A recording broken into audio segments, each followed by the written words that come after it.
Paradoks kekayaan. Menurut versi majalah Forbes, peringkat pertama YouTuber terkaya di dunia tahun 2020 adalah seorang bocah bernama Ryan Kaji.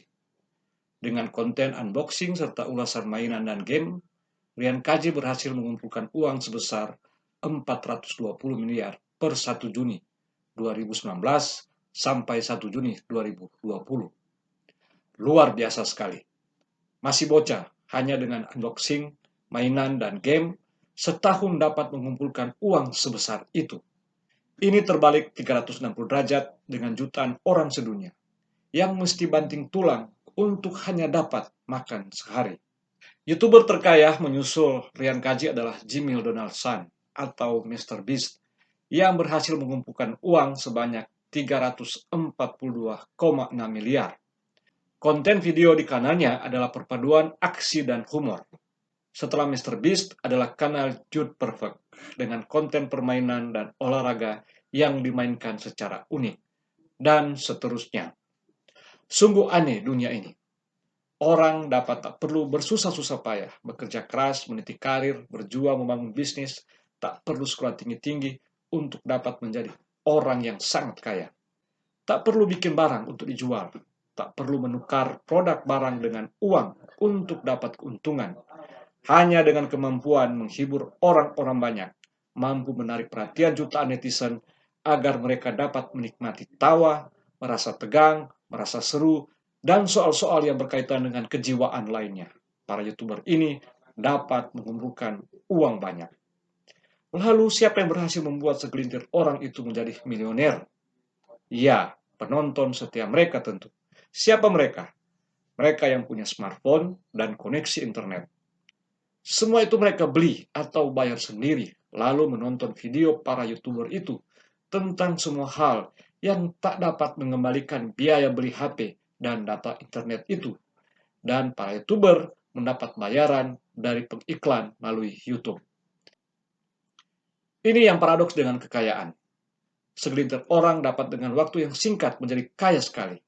Sementara jutaan orang lain yang demi untuk kepuasan batinnya, yang mungkin saja banyak di antara mereka harus bersusah payah terlebih dahulu untuk dapat membeli HP dan data internet. Yang jelas, mereka tidak sekaya orang-orang kaya itu. Dengan riang gembira membantu para YouTuber itu untuk mengumpulkan uang bagi kekayaan mereka sendiri. Hal yang sungguh membingungkan, tapi fakta. Di Indonesia, justru orang-orang kebanyakan puluhan juta jumlahnya menonton pamer kekayaan para YouTuber. Fenomena itu yang lagi ramai dibincangkan oleh para netizen Indonesia. Misalnya, YouTuber Atta Halilintar yang membuat konten pamer kemewahan ditonton jutaan orang Indonesia. Para selebritis yang juga YouTuber lainnya dengan konten reality show mereka juga dinikmati oleh jutaan orang Indonesia.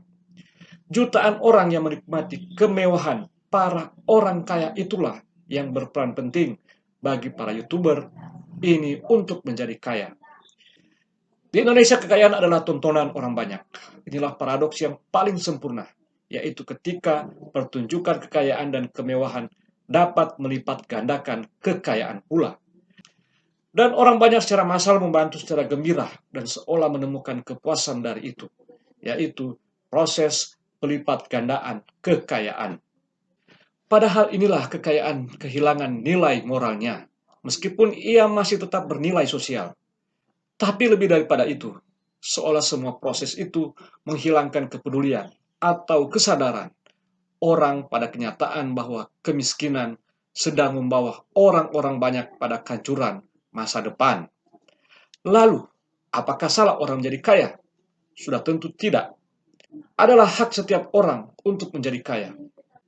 Tapi mestinya masih harus ada suatu kewajiban moral untuk tidak menjadikan kemewahan dan kekayaan sebagai pertunjukan di tengah keprihatinan atas kemalangan yang dialami oleh jutaan orang-orang Indonesia lainnya, yaitu karena kemiskinan, bencana alam, dan mereka yang menjadi korban eksploitasi oleh para penguasa.